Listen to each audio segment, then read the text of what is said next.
Ya, Bapak Ibu, Saudaraku, bulan ini kita masuk dalam tema doa dan kekudusan.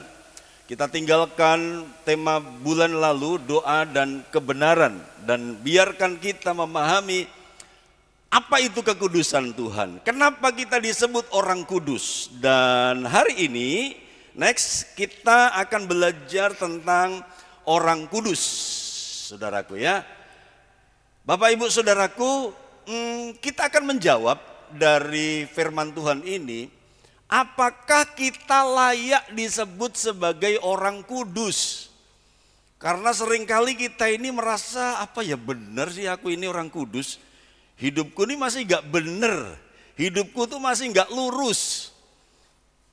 Apalagi yang orang Pati, orang Jepara, saudaraku, orang bisa bangga berkata aku orang Malang, nah, gitu ya. Bu Grace bisa berkata aku orang Malang, gitu. Tapi mungkin beberapa orang meragukan bahwa kita ini sering disebut sebagai orang kudus. Karena itu kita akan jawab, layakkah kita disebut sebagai orang kudus? Oke, next. Nah, sebelum diklik, sebelum saya keluarkan apa yang saya tuliskan di materi ini, Bapak Ibu Saudaraku coba pikir bareng. Yuk kita pikir bareng, gak usah dijawab. Saya gak tanya kepada satu dua orang, tapi saya tanya kepada semua orang. Apa yang terlintas di pikiran kita saat kita memikirkan tentang orang kudus? Kira-kira orang kudus itu gimana sih dalam pikiran kita? Yuk kita pikirkan sama-sama. Apa yang Anda pikirkan tentang orang kudus? Nah, nanti sebentar saya akan keluarin apakah yang ada di pikiran Bapak Ibu itu ada salah satunya di beberapa yang saya cantumkan ini. Tapi apa yang terlintas? Orang kudus tuh harusnya ya begini. Orang kudus itu ya seperti ini. Definisinya gimana, kriterianya seperti apa? Coba dipikirkan. Oke ya.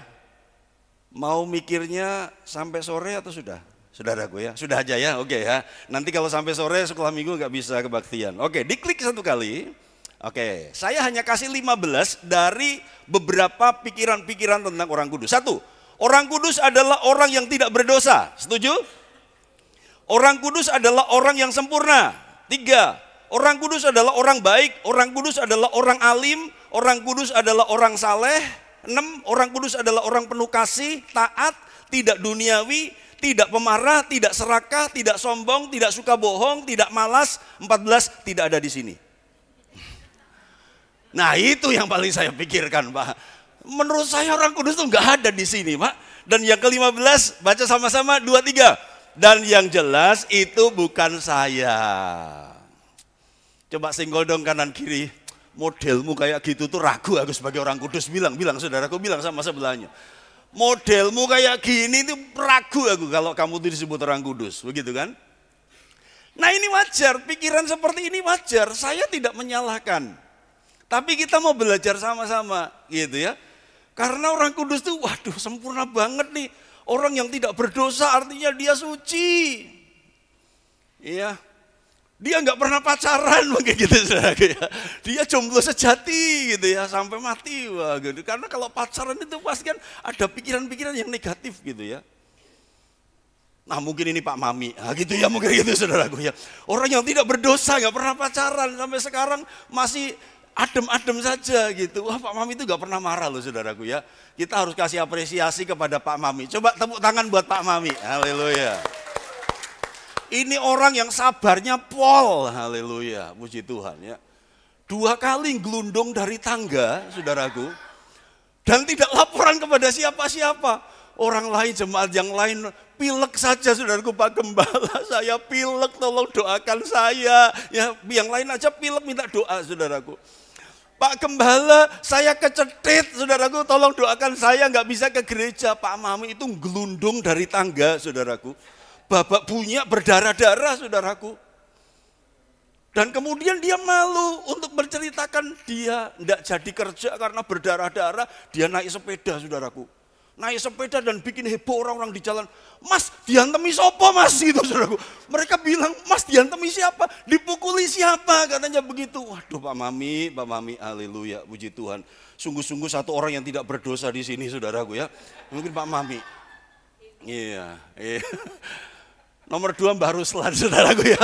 Mbak Ruslan itu sabarnya gak berdosa, kapan Mbak Ruslan itu marah. Iya ya. Gak punya uang diutangi, dikei saudaraku, itu Mbak Ruslan saudaraku. Orang yang tidak berdosa. Orang kudus itu orang yang tidak sempurna, orang yang sempurna, orang baik, orang alim, orang saleh, penuh kasih, taat, tidak duniawi, tidak pemarah, tidak serakah, tidak sombong, tidak bohong, tidak malas. Itu semua betul Pak. Makanya itu 14 tidak ada di sini Pak. Semua di sini nggak ada yang kudus Pak, brengsek semua, dosa semua. Saya ngerti kok kelakuan orang di sebelah saya ini. Padahal di sebelahnya istrinya, saudara. Saya ngerti kok kelakuan orang di sebelah saya ini, saya ngerti kok yang di sebelahnya adalah suaminya. Lalu di gereja angkat tangan, wah. Kalau di rumah kipas tangan, wah saudaraku ya. Di rumah angkat tangan saudaraku, kalau di rumah, wah kipas tangan saudaraku. Itu karena ada nyamuk di pipi istri saudaraku. Iya, nanti habis plak gitu. Kenapa kamu tampar saya? Ada nyamuk ya, gitu saudaraku ya. Nggak ada di sini Pak. Sebelah saya ini saya tahu hanya rohani saja dia di gereja. Wah tapi di luar sana. Oke, next yang berikutnya.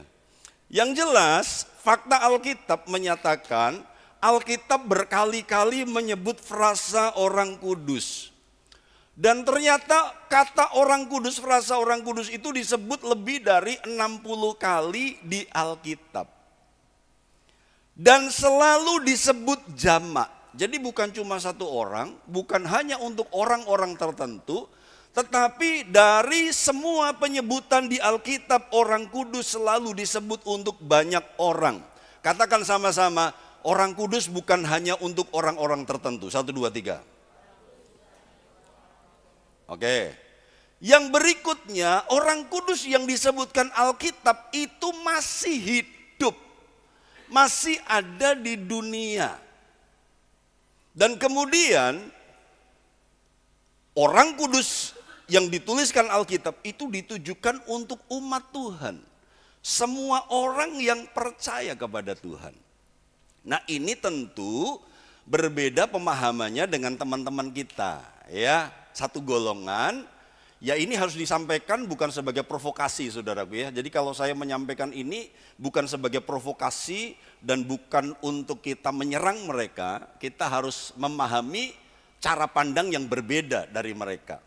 Di beberapa kelompok orang kudus itu disebut hanya untuk orang-orang tertentu yang sudah meninggal dan itu tidak ditujukan untuk banyak orang. Nah tapi pengajaran Alkitab, pengajaran kekristenan menyatakan ini. Dan pada akhirnya saudaraku, walaupun sudah jelas dikatakan oleh Alkitab 60 kali selalu disebut jamak, orang-orang kudus, segala orang kudus, banyak orang kudus. Dan itu ada di dunia, sebentar kita akan lihat ayatnya, ditujukan untuk semua orang percaya. Tapi masih saja seringkali kita merasa tidak layak menyandang gelar orang kudus. Ya. Bilang sama sebelahnya, jangankan aku nggak percaya kamu, aku saja nggak percaya kalau aku orang kudus, bilang saudaraku. Haleluya ya. Iya kan? Tadi kita ragu sama orang di sebelah kanan kiri kita. Tapi kadang-kadang kita pun ragu bahwa kita juga disebut sebagai orang kudus di Alkitab. Next yang berikutnya. Nah, mengapa banyak orang percaya tidak pede, not confidence, menyandang gelar orang kudus? Kenapa enggak pede? 1, masih merasa berdosa. 2, belum sempurna. 3, belum setia. 4, belum tahu banyak tentang Alkitab. 5, belum bisa berdoa. 6, masih duniawi. 7, belum taat. 8, masih egois.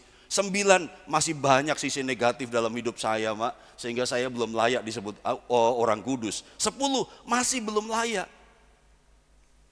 Nah sekarang kita lihat ayat-ayatnya. Kita akan jawab 3 pertanyaan ya. Next.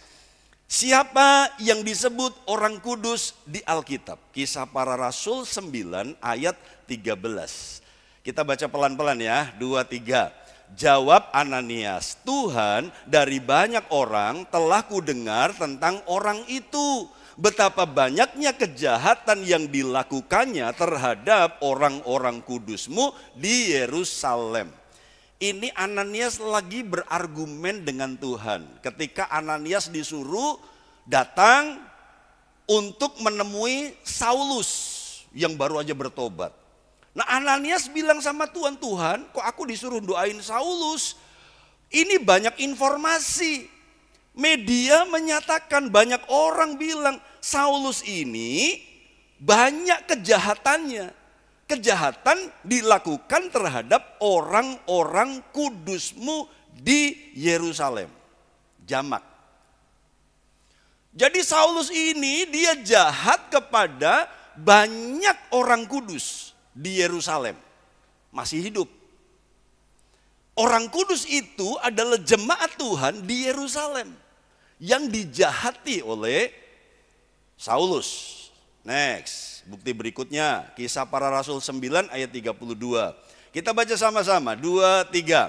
Pada waktu itu Petrus berjalan keliling mengadakan kunjungan kemana-mana. Dalam perjalanan itu ia singgah juga kepada orang-orang kudus yang di Lida. Tadi ada orang-orang kudus di Yerusalem. Sekarang Petrus mengunjungi orang-orang kudus yang di Lida. Kira-kira yang dikunjungi Petrus orang mati atau orang hidup? Pasti orang hidup, ya. Petrus menguatkan orang-orang yang teraniaya. Petrus menguatkan gereja yang sedang mengalami susah. Dan Petrus mengunjungi orang-orang kudus yang di Lida. Pertanyaannya, apakah orang-orang di Yerusalem sempurna semua? Apakah orang-orang di Lida itu semua sudah benar-benar tidak berdosa? Nanti kita jawab. Roma 1 next, ayat 7. Saya baca. Kepada kamu sekalian yang tinggal di Roma, masih hidup di Roma, yang dikasihi Allah, yang dipanggil dan dijadikan orang-orang kudus. Kasih karunia menyertai kamu dan damai sejahtera dari Allah Bapa kita dan dari Tuhan Yesus Kristus. Paulus berkata ada orang kudus di Roma. Bapak ibu saudaraku, kepada jemaat di Roma Tuhan menegur. Paulus memberikan surat bahwa mereka harus menjauhi cara hidup orang-orang Romawi di mana mereka homoseksual, di mana mereka lesbian. Jadi biasanya kondisi jemaat di satu tempat itu biasanya sedikit banyak terpengaruh oleh situasi di mana mereka tinggal. Ya. Nah, tantangan buat kita yang di Kalinegoro ini, orang-orang kudus di Kalinegoro, orang-orang kudus di Karisma. Coba deteksi pola dosa apa yang ada di Kalinegoro ini. Wah, tetanggaku itu kok begini, yang sana begini, aku dengar yang sana begitu. Dan saya sudah bisa memetakan roh apa yang bekerja di Kalinegoro ini. Polanya banyak, polanya mirip. Nah, apakah kita terpengaruh dengan pola roh teritorial yang bekerja di Kalinegoro ini? Yang jelas ada orang kudus di Roma. 1 Korintus 1 ayat 2. Kepada jemaat Allah di Korintus. Sekarang jelas ya. Umat Tuhan yang ada di Korintus, yaitu mereka yang dikuduskan dalam Kristus Yesus dan yang dipanggil menjadi orang-orang kudus dengan semua orang di segala tempat yang berseru kepada nama Tuhan kita Yesus Kristus, yaitu Tuhan mereka dan Tuhan kita. Wih, ini keren, ini jelas. Kepada umat Tuhan di Korintus, banyak orang masih hidup. Kenapa bisa kudus? Mereka dikuduskan dalam Kristus Yesus yang dipanggil menjadi orang-orang kudus. Apakah hanya orang-orang Korintus? Tidak. Dengan semua orang di segala tempat yang berseru kepada nama Tuhan kita Yesus Kristus, yaitu Tuhan mereka dan Tuhan kita. Jadi sekarang kita paham yang namanya orang kudus itu sekali lagi orang yang masih hidup. Dan Alkitab menunjukkan itu selalu kepada umat Tuhan. Satu ayat lagi di bagian nomor 1 ini. Yuk kita baca lagi. Efesus 1 ayat 1, 2, 3. Dari Paulus, Rasul Kristus Yesus oleh kehendak Allah kepada orang-orang kudus di Efesus. Orang-orang percaya dalam Kristus Yesus. Akhirnya kesimpulan yang pertama di Alkitab, sebutan orang kudus ditujukan untuk banyak orang. Bukan hanya untuk beberapa orang. Yaitu orang percaya yang masih hidup di bumi. Senggol sebelahmu, masih ragu? Tanya saudaraku, tanya sebelahmu. Iya, masih ragu. Kalau kita disebut orang kudus, saudaraku. Kalau masih ragu, nggak apa-apa, kita lanjutkan nomor 2. Yuk, nomor 2, haleluya. Bagaimana mungkin kita yang masih nggak sempurna, kita yang masih lemah, kita yang belum setia, kita yang masih suka marah-marah, kita yang masih kadang-kadang bohong, disebut sebagai orang kudus. Yohanes 17 ayat 19. Dan aku menguduskan diriku bagi mereka, supaya mereka pun dikuduskan dalam kebenaran.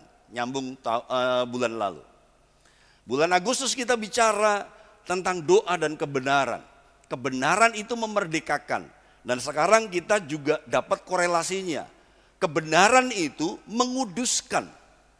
Supaya mereka pun dikuduskan. Jadi rupanya ketika kita kudus bukan karena upaya kita. Sehingga kita disebut orang kudus. Kalau teman kita menjuluki kita pendeta, itu karena mereka melihat perilaku kita, upaya kita, ngerti ya? Jadi kalau teman-teman kita di kantor kayak Pak Pendeta teko kayak Pak Pendeta mlebu kantor kayak haleluya, puji Tuhan ya. Kayak Pak Pendeta teko arisan RT nah gitu ya. Kalau orang lain menyebut kita pendeta walaupun kita bukan pendeta, itu adalah penilaian mereka terhadap usaha-usaha kita untuk hidup benar berbeda dengan yang lain sehingga orang lain menjuluki kita pendeta. Itu terjadi karena upaya kita. Tetapi soal gelar sebagai orang kudus itu terjadi karena dikuduskan. Bukan karena kita. Kita nggak akan pernah bisa kudus dengan upaya diri kita sendiri. Yang setuju katakan amin. Ya, dan nanti kita akan lihat, saudaraku, kata menguduskan itu dalam Alkitab bahasa Inggris dipakai kata apart. And I set myself apart. Jadi aku memisahkan diri. Karena ternyata kata kudus itu artinya kita dipisahkan. Kita dibedakan. Kita itu menjadi spesial milik Tuhan. Dikhususkan bagi Tuhan. Nanti kita lihat ya. Tapi jelas kata kudus, menguduskan, dikuduskan itu di dalam Alkitab bahasa Inggris. Beberapa dipakai kata self apart ya. Oke, lanjut. Kisah Para Rasul 20 ayat 32. Dan sekarang aku menyerahkan kamu kepada Tuhan dan kepada firman kasih karunia-Nya yang berkuasa membangun kamu dan menganugerahkan kepada kamu bagian yang ditentukan bagi semua orang yang telah dikuduskannya. Bapak Ibu Saudaraku, dapat apa di sini? Kalau kita itu percaya kepada Yesus, lalu kita dikuduskan oleh Yesus, maka ada bagian yang ditentukan. Kita dapat jatah berkat. Kita dapat porsi anugerah. Kita dapat bagian. Gak usah rebutan seperti tadi malam. Haleluya, puji Tuhan ya saudaraku ya. Tadi malam terjadi penjarahan yang kudus. Haleluya ya. Saya sudah posting di grup Kariso.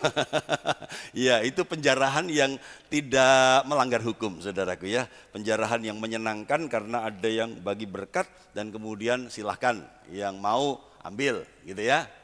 Jadi Bapak Ibu Saudaraku, kita dapat bagian. Semua orang percaya semua orang yang sudah dikuduskan itu dapat bagian. Dan sekarang Paulus rasul yang hebat pun gak bisa terus-terusan melayani mereka, jemaat yang ada. Ini perpisahan kepada jemaat di Efesus. Paulus lagi ngomong sama jemaat di Efesus, dan sekarang aku menyerahkan kamu kepada Tuhan dan kepada firman kasih karunia-Nya yang berkuasa membangun kamu dan menganugerahkan kepada kamu bagian yang ditentukan bagi semua orang yang telah dikuduskannya. Dalam satu masa tertentu saya hands up, gak bisa lagi melayani Bapak Ibu saudaraku, gak bisa mengunjungi Bapak Ibu. Satu kali saya akan selesai dan berhenti. Dan ini kalimat yang bagus dalam perpisahan Paulus kepada jemaat Efesus. Sekarang tak serahkan kamu kepada Tuhan, karena Tuhan yang berkuasa membangun. Jadi bukan hanya karena Pak Denny, bukan karena Bu Febe saudaraku. Ya, bersyukur Bu Febe bisa ke Surabaya sendirian kemarin. Haleluya, puji Tuhan ya. Dan sudah pulang dengan selamat. Jadi jangan berpikir Bu Febe itu penakut. Enggak saudaraku, Bu Febe itu pemberani. Haleluya ya. Ke Surabaya sendiri tanpa Pak Kem ya. Cuma saya khawatir berikutnya jangan-jangan sampai Singapura sendirian. Haleluya ya. Itu yang saya waspadai. Ya, puji Tuhan. Bapak Ibu saudaraku, Bu Febe bisa nggak ada lagi, saya bisa nggak ada lagi. Dan yang terjadi, biarkan firman kasih karunia itu berkuasa membangun Bapak Ibu Saudara. Yang setuju katakan amin. Bagian Bapak Ibu Saudara sebagai orang kudus bukan dari Pak Denny, bukan dari Bu Febe. Bagian itu dianugerahkan oleh Tuhan yang sudah menguduskan kita. Katakan sama-sama, porsiku dari Tuhan. Katakan sama-sama, haleluya. Oke ya. Roma 1 ayat 1. Dari Paulus, hamba Kristus Yesus yang dipanggil menjadi rasul dan dikuduskan untuk memberitakan Injil Allah. Paulus pun kudus bukan karena perilakunya. Perilakunya jahat, Alkitab bilang tadi. Dia pembunuh, dia anti, dia kontra sama gereja Tuhan, sama anak-anak Tuhan. Tapi ketika dia menjadi orang kudus, menjadi rasul, maka itu terjadi karena dikuduskan. Katakan sama-sama, aku menjadi orang kudus karena anugerah. 1, 2, 3. Next, lanjut. Ibrani 10 ayat 10. Baca sama-sama, 2, 3. Dan karena kehendaknya inilah kita telah dikuduskan satu kali untuk selama-lamanya oleh persembahan tubuh Yesus Kristus. Lihat, kita sudah dikuduskan. Oleh apa? Oleh salib Yesus. Oleh darah Yesus. Satu kali untuk selama-lamanya. Jadi seperti orang benar bulan lalu. Kita dibenarkan juga karena anugerah, bukan karena kita benar-benar benar. Bukan karena kita betul-betul benar. Tapi kita ini masih bisa jatuh dalam dosa, tapi kita dapat gelar, dapat status orang benar. Kesimpulan 2. Umat Tuhan disebut orang kudus bukan karena upayanya sendiri, tetapi karena dikuduskan.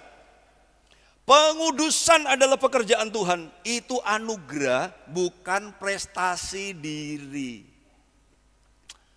Beberapa kepercayaan mungkin berpikir bahwa kalau mau suci, kalau mau kudus itu ya tidak bersentuhan dengan dunia. Di atas pohon kayak di dalam gua kayak saudaraku, begitu kan? Memisahkan diri dari pergaulan, memisahkan diri dari orang-orang supaya aku tidak tercemar. Gitu ya. Bahkan beberapa hamba Tuhan sempat mengaku salah. Karena dia berpikir bahwa sebagai hamba Tuhan besar yang kalau tumpang tangan orang gelebak, kalau tumpang tangan orang rebah. Dia pernah berkata, aku sempat salah dulu ketika Tuhan memakai aku luar biasa. Aku gak mau jabat tangan sama jemaat. Karena kalau aku jabat tangan dengan jemaat, maka urapanku berkurang. Wah, saudaraku ya. Kalau aku jabat tangan dengan jemaat, maka aku ketularan ketidakberesannya. Kekudusan, jaga kekudusan bukan begitu saudaraku. Jaga kekudusan itu bukan gak mau sentuhan sama orang, bukan gak mau bergaul dengan orang. Saudaraku, itu bukan prestasi diri, itu pekerjaan Tuhan. Bahkan kita diurapi itu juga bukan karena upaya kita, tapi itu sesuatu yang datang dari Tuhan. Ya. Jadi mau siapapun yang tumpang tangan, tumpang kaki saudaraku kepada kita, hamba Tuhan seperti apapun, kalau hidup kita nggak benar ya tetap nggak bisa urapan itu bekerja. Kita kadang-kadang mengandalkan pengurapan dari orang, beberapa orang yang diurapi. Dan tapi kalau kita nggak benar saudaraku ya itu nggak bisa bekerja. Jadi pengudusan itu pekerjaan Tuhan, pengurapan, pembenaran itu semuanya anugerah, bukan karena prestasi diri kita. Yang ketiga, next. Nah, apakah orang kudus masih bisa berdosa? Faktanya, jemaat Korintus yang disebut orang kudus masih terlibat dosa. Ada perselisihan di sana.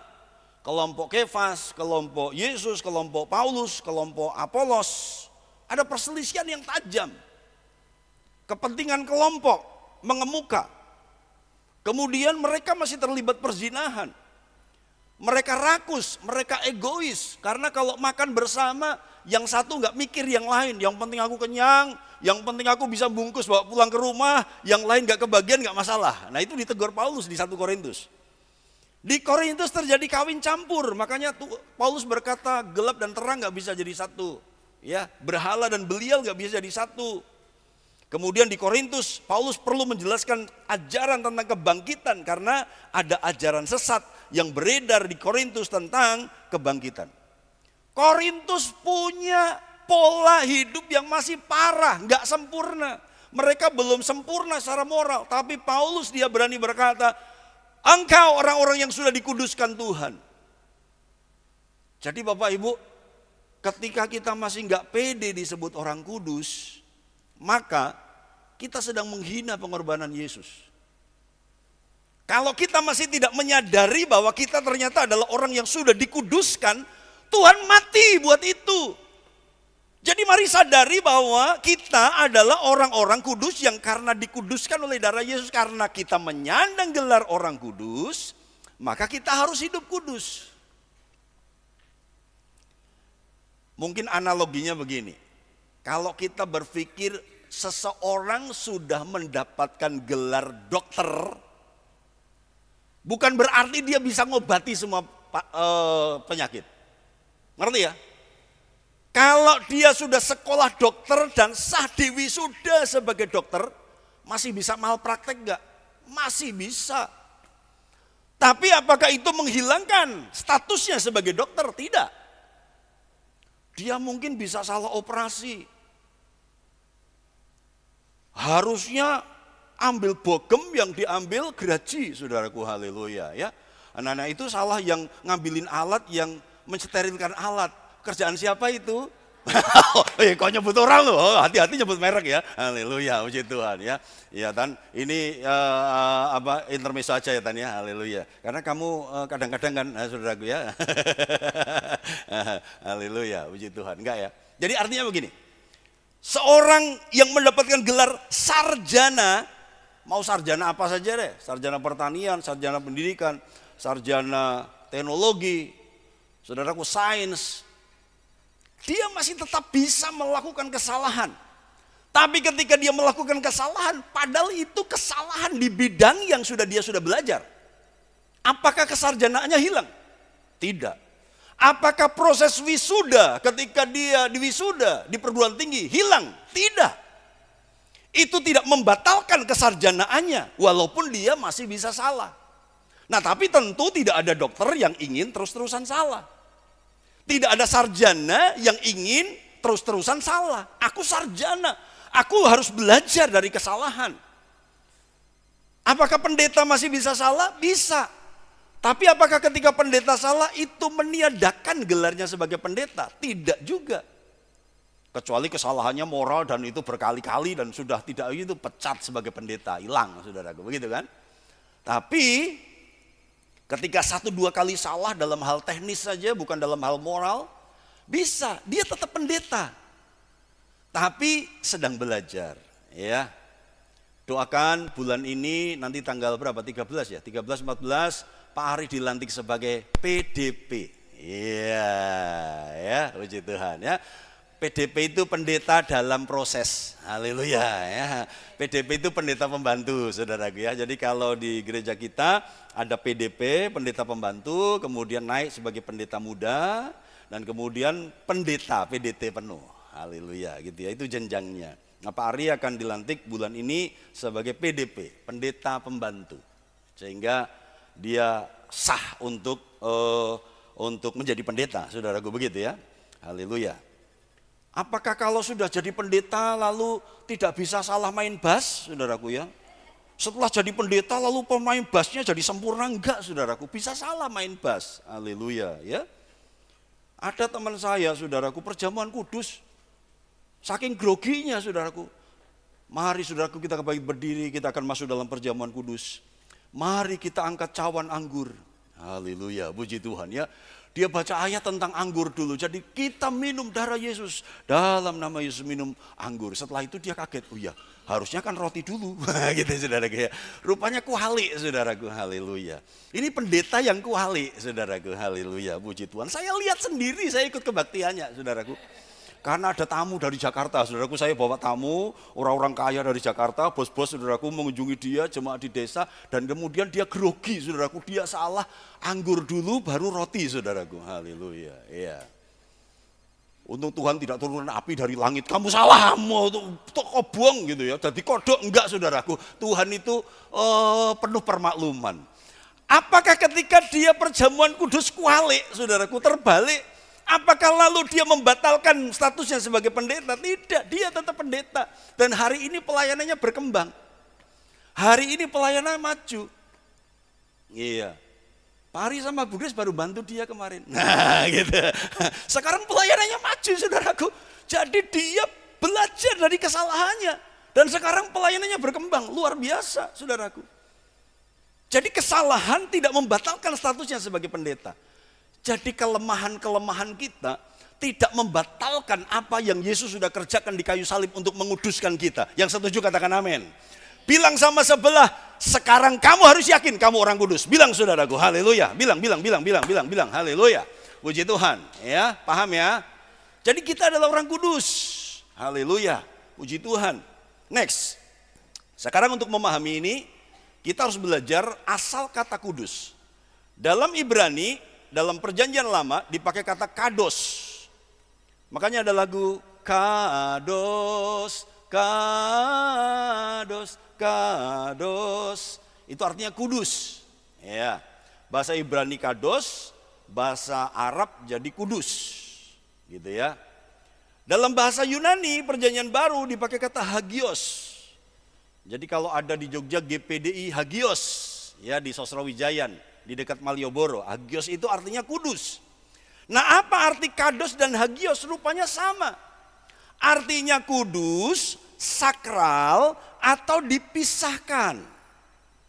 Kata ini digunakan untuk menggambarkan sesuatu atau seseorang yang berbeda, unik, atau didedikasikan untuk tujuan khusus atau kepada Tuhan.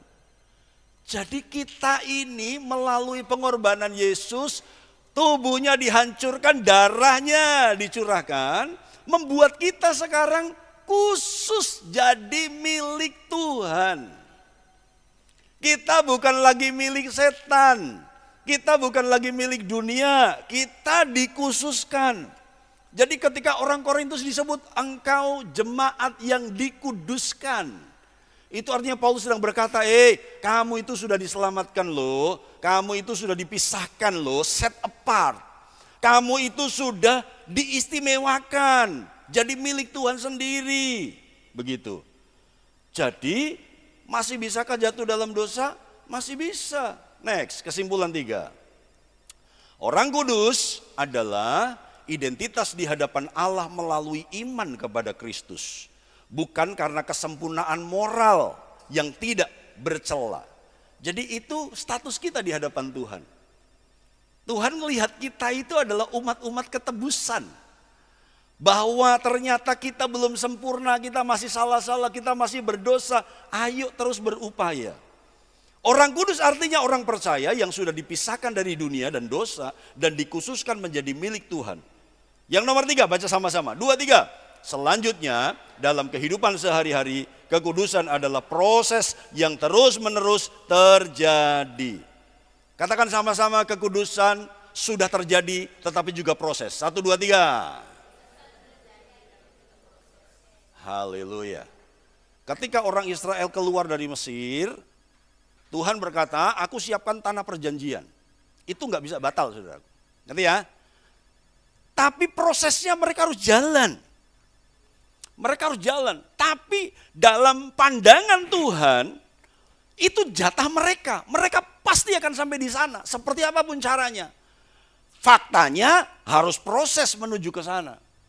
Jadi Bapak Ibu, ketika kita disebut orang kudus, Tuhan itu sudah membayangkan, Tuhan itu sudah punya harapan, Tuhan itu sudah memahami bahwa kita akan ada di surga, kita akan sempurna. Katakan sama-sama, aku akan sempurna. Katakan sama-sama, haleluya. Kita akan sempurna, kita nggak buat dosa lagi, kita akan taat sepenuhnya, kita akan setia, kita akan berubah total, diubahkan di surga nanti. Dan itu imannya Tuhan, makanya Tuhan bilang kamu orang kudus. Gitu saudaraku, ya. Oke, next. 1 Petrus 1 ayat 1 dan 2. Sekarang versi Petrus nih, tadi versi Paulus kan. Dari Petrus Rasul Yesus Kristus kepada orang-orang pendatang yang tersebar di Pontus, Galatia, Kapadokia, Asia Kecil dan Bitinia. Yaitu orang-orang yang dipilih sesuai dengan rencana Allah Bapa kita dan yang dikuduskan oleh Roh supaya taat kepada Yesus Kristus dan menerima percikan darahnya. Kiranya kasih karunia dan damai sejahtera makin melimpah atas kamu. Ini Petrus bicara untuk orang yang lebih luas lagi. Dia bicara untuk orang-orang percaya di Pontus, Galatia, Kapadokia, Asia Kecil dan Bitinia. Paulus menulis surat satu-satu.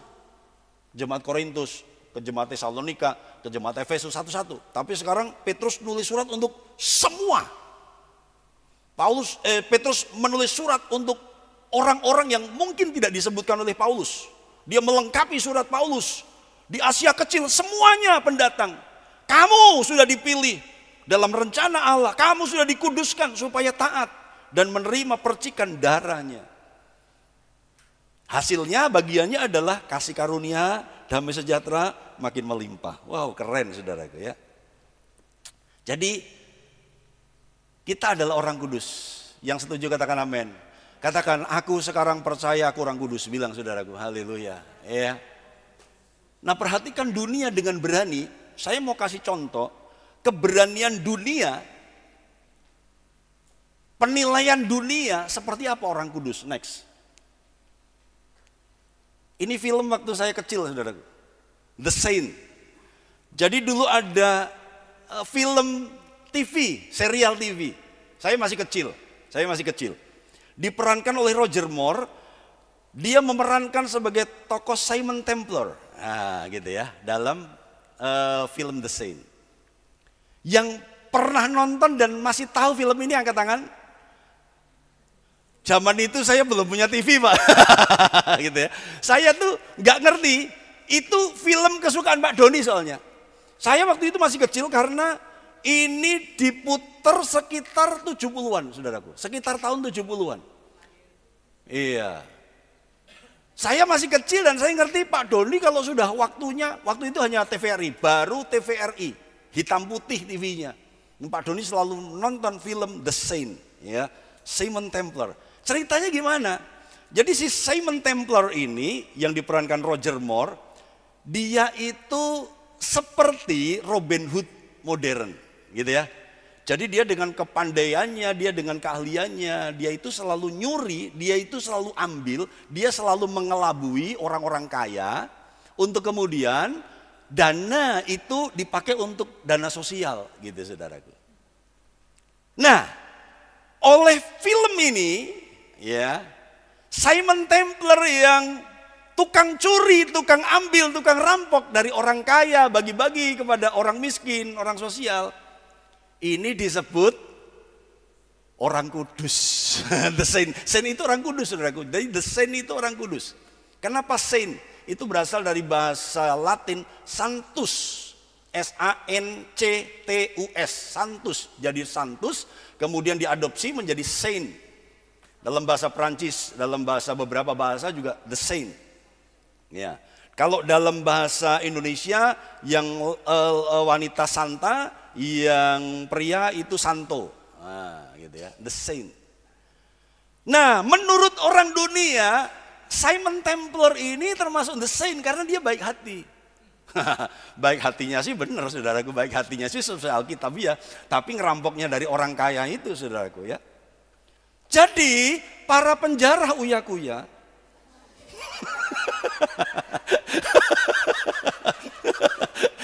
jadi para penjaranya rumah Saroni jangan-jangan juga dianggap the saint, saudaraku ya. Oh, ngeri sekali. Itu keberanian dunia. Jadi dunia hanya memahami orang kudus adalah orang yang baik. Bagi-bagi duit, gitu saudaraku ya. Atau briefing. Haleluya ya. Briefing, tahu kalau Bapak Ibu mengikuti berita ada ibu-ibu briefing. Iya, jadi karena pakai atribut pink dan kemudian itu sebagai lambang perlawanan. Tapi kemarin tadi malam saya lihat satu Instagram klarifikasi dari keponakannya. Jadi ibu-ibu yang ikut demo, iya, ibu-ibu ikut demo maki-maki presiden dan kemudian kata-katanya kasar, vulgar gitu saudaraku. Dan dia di barisan demo maki-maki begitu. Dan tadi malam saya lihat Instagram keponakannya. Jadi keponakannya kasih klarifikasi, ini bude saya, minta maaf, dia punya gangguan mental. Haleluya, puji Tuhan. Sudah dinobatkan sebagai briefing, saudaraku. Sudah dinobatkan sebagai tokoh yang harus diidolakan karena ibu-ibu, emak-emak mau ikut demo, saudaraku. Ternyata keponakannya, saudaraku, ini bude saya, minta maaf ya ujaran-ujaran yang sarkasme karena saya ini ternyata ini punya keterbatasan mental. Oh haleluya, puji Tuhan. Bapak Ibu saudaraku, kenapa sampai briefing ya saudaraku ya, haleluya ya. Bapak Ibu, menurut dunia orang yang bagi-bagi duit yang baik hati itu disebut orang kudus. Tapi kita sekarang sudah punya pelajaran bahwa orang kudus itu adalah kita semua. Kita sih tidak baik. Tapi gini, karena kita orang kudus, maka kita harus baik hati. Nah gitu. Karena kita sudah dikuduskan oleh Yesus melalui pengorbanannya, maka kita harus setia. Karena kita sudah dikuduskan oleh Yesus melalui karya kayu salibnya, kita harus, saudaraku, berdoa. Kita harus hidup kudus, karena kita sudah dikuduskan. Jadi kalau seseorang sudah diwisuda sebagai dokter, ya dia harus berperilaku sebagai dokter. Kalau Vigo sebentar lagi jadi bapak, ya dia harus berlaku seperti bapak. Ya, nggak boleh kebanyakan game. Nah gitu saudaraku ya, haleluya, puji Tuhan. Puji Tuhan. Kalau kita sudah dinobatkan sebagai posisi kita sebagai seorang istri, ya berlakulah sebagai seorang istri, jangan arisan terus. Nah gitu saudaraku ya. Iya, jangan live TikTok terus saudaraku ya, haleluya. Kalau engkau sudah dinobatkan sebagai seorang istri, ya jangan healing terus. Masalah buat suami, haleluya, puji Tuhan ya. Diopeni suaminya, gitu. Jadi peran kita, status kita akan membuat kita bersikap, berperilaku seperti gelar kita. Harusnya begitu. Senggol dong terakhir katakan, kamu orang kudus loh. Bilang. Haleluya. Ya. Yuk. Next, Kolose 3 ayat 12. Ayat terakhir. Ya, ayat terakhir. Coba C seberapa? Kolose 3 ayat 12. Kita baca sama-sama. Kita baca sama-sama Kolose 3 ayat 12, 2, 3. Karena itu sebagai orang-orang pilihan Allah yang dikuduskan dan dikasihinya, kenakanlah belas kasihan, kemurahan, kerendahan hati, kelemah lembutan, dan kesabaran. Jadi karena sudah dipilih, karena sudah dikuduskan, karena sudah dikasihi Yesus, kenakan belas kasihan, kemurahan, kerendahan hati, kelemah lembutan, dan kesabaran. Jadi sekali lagi, orang kudus bukan hanya ditujukan untuk beberapa orang. Dan kalau di teman-teman yang lain, gelar orang kudus harus ditentukan oleh pimpinan tertinggi. Pimpinan tertinggi harus memutuskan, oh ini karena orang baik, karena dia orang sosial, dia adalah orang kudus. Tetapi status kita sebagai orang kudus itu disahkan oleh Tuhan sendiri. Dan bukan hanya untuk beberapa orang, tetapi itu adalah semua orang percaya yang percaya kepada Yesus. Orang kudus bukan mereka yang sudah mati, tetapi orang kudus adalah orang-orang yang masih hidup, yang dikuduskan, yang percaya.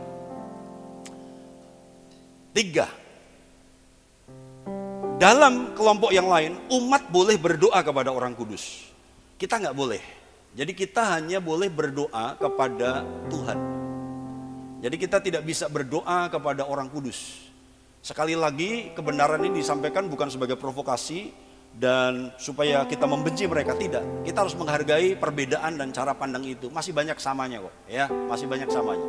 Tapi kita tidak boleh lagi berdoa kepada orang kudus. Kita hanya boleh berdoa kepada Yesus. Oke, last slide. Baca sama-sama 2-3. Jangan ragu lagi, Anda adalah orang kudus. Mari kita masuk perjamuan kudus.